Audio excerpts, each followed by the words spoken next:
Hey everybody out there, I wanted to thank you guys so very much for your support. For all of you guys who have already purchased advanced copies, thank you so very much.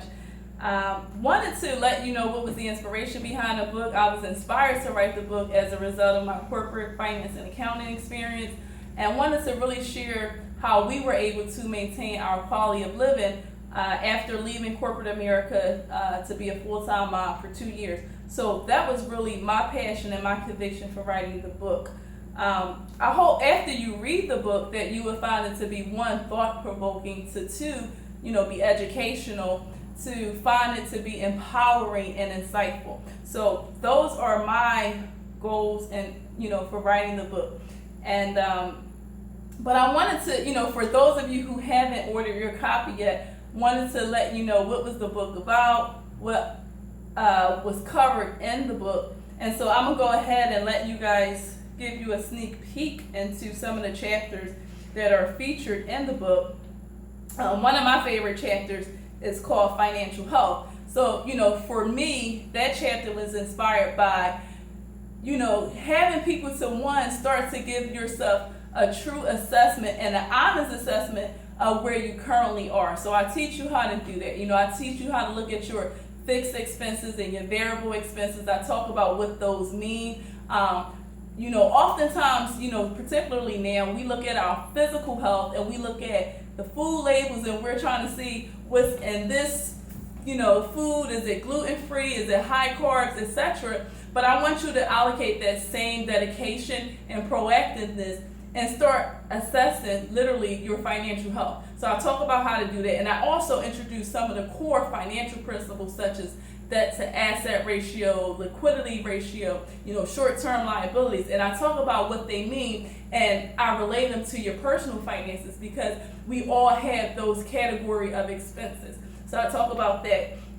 Another chapter that I really found to be insightful and wanted to share is how to maximize and effectively use credit cards. There's so much controversy about if credit cards are good, if they're not good, should I use them, should I not? But what I'll tell you is that if you can be disciplined and utilizing your credit cards, you will literally get paid for using a credit card. So I talk about how to do that. I talk about using your credit cards to cover your fixed monthly recurring expenses, those bills that you'll have to pay every month regardless, and that stay the same. Use, one of the rule of thumbs I have is to use your credit card to pay those expenses and then pay your credit card. You can pay it the very same day or the next day so that you're not incurring any interest.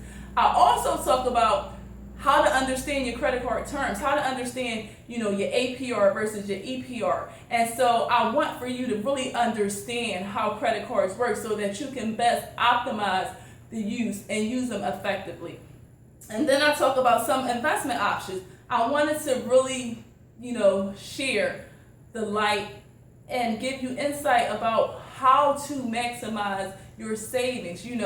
We are oftentimes people put their money in a savings or a traditional checkings account, and you're gaining less than 1% interest on average. I talk about other investment options such as a CD or a certificate of deposit, investing in the public stock market, optimizing the use of your current 401k plans, and how to literally get free cash by a match. And so, I know a lot of us aren't familiar with the public stock market, so I wanted to go into a little more detail about some of the trading strategies that are used, in corporate finance, or if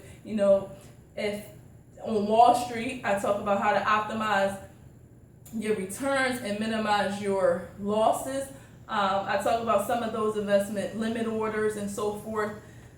That's very, very, for me, that was most beneficial because once I learned some of those concepts, they really have served me well. And then, I talk about time by your money. That's another core principle that's utilized, but it literally helps you to just achieve your financial objectives. So, it's talking about how, if I need to buy a building, if I want to start my own company and I want to buy a building that's $200,000, how much do I need today at a certain percentage in order to achieve that financial objective? So I cover a lot of really interesting topics. But as I said, I wanted for those to really be able to help you maximize your personal finances and your personal objectives. I also talk about the importance of saving for your child's education, college education, via a 529 account, which a lot of people aren't aware of. But each state, as well as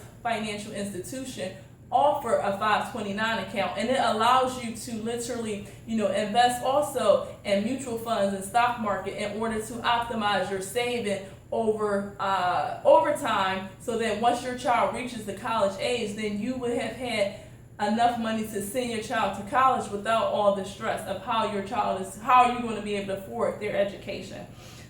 So then I talk about mortgage and effectively paying off your mortgage sooner to avoid the accrual of interest. I talk about how to achieve those objectives.